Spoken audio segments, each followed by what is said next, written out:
We're going to chapter 4, business A level, the impact of external influences. When we talk about external influences, we are simply talking about factors, things that are beyond the control of the business. That's why it is external. If it is internal, you can control, you can have power over it. When it is external, there's nothing you could do except to find a way around it. If you really want to be relevant and you want to still continue to be part of the business or the part of the market, then you have to find a way around it. Because it is external, beyond your control. So because it's beyond your control, you need to find information, you need to find a way which will allow you to continue to be relevant in the market. So that takes us to approaches businesses have to use. So I'm going to read anyway. External influences. These are situations that the businesses have to deal with, but are beyond their control. Therefore, it becomes important for businesses to analyze the likely impact of those factors to remain competitive or in existence. So you want to remain competitive. These things are beyond your control. And without these things, you can't still remain in the market. So for you to remain in the market, there are approaches you have to put together. This takes us to PESTLE analysis. So here I wrote, one approach that can be used is the PESTLE analysis, which are political, economical, social, technological, legal, and environmental. All these things are important. They are not what we can control, but we have to analyze them bit by bit so that we can find or we can make decisions that allows us to continue to be in existence. Get the point here? They are external. They are beyond our control, but we cannot do without these things. So what can you do as a business? You try to analyze these factors so that you can make an appropriate decision. Are you guys with me? Yes. So we start with political.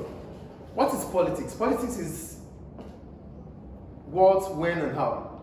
What's the type of political allocation of resources, how, the process through which these resources will be allocated, and the time which these resources will be allocated. That is politics. The process to know what, when, and how. So, putting it to an economy or a country. If a country can either be politically stable or politically unstable.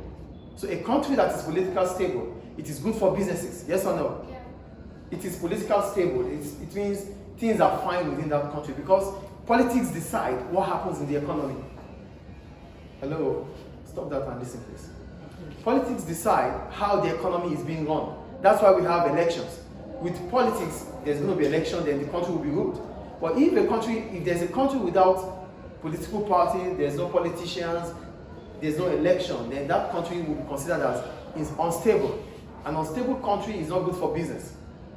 So you have to make a decision regarding that. So if you have a business in a country that is not stable politically, then you need to make a decision about it because you cannot stabilize the country. Do you get the point here? It's an external factor. A business cannot stabilize a country. The country will be stabilized through politics. Who gets what, when, and how. So if your business is there, you cannot control the situation. Then you have to make a decision. That is political. Do we get it, please? A political stable country is good for businesses because your business would prosper. You'll be able to make revenue if it is stable. But if it is not stable, there's nothing you could do. You have to make a decision either to leave or to find that you definitely have to leave. So that's why most of the time when there's war in a country, a lot of businesses would move out of that country. Yes or no? Yes. Why? Because they've analyzed the PESTLE, political. If there's war, that means the country is not stable. So there's no point being there. They have to move. That's political. Is it clear? Yeah. Economical. When we talk about economical, we're talking about the economic situation, which involves interest rate, exchange rate. Are you here? Interest rate, exchange rates, unemployment, employment. So if these things are beyond the control of businesses, but they are important for businesses. A country that has high employment rate means a lot of people have jobs. If they have jobs, income will increase, yes or no?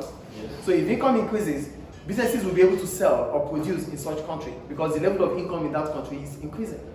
But if a country is known to be unemployed, is known to have high unemployment rates, that means the income level in that country would have fallen. Businesses will not be making revenue. So there's no point being there. So you have to analyze, you have to make a decision about that. So a country that has high employment rate is good, is ideal for businesses. A country with high unemployment rate is not good for business. You have to analyze that, they make decisions. Do you understand economical? Yes. So economic is about interest rate, I wrote interest rate, exchange rate, inflation. If there's inflation within the economy, please sit properly. If there's inflation, if the inflation rate is high, it means disposable income would reduce in that economy. The purchasing power for people would have reduced because inflation will bring about a loss in value of money. So whenever there's high inflation, the value for money reduces. What I'm saying is this: if this marker is $10 today, it increases to $15. It means $10 of today would not be able to buy this marker tomorrow because the price is now 15. Do you get it? So the value of $10 has reduced. So inflation would always, stop that please. Inflation will always reduce the value of money.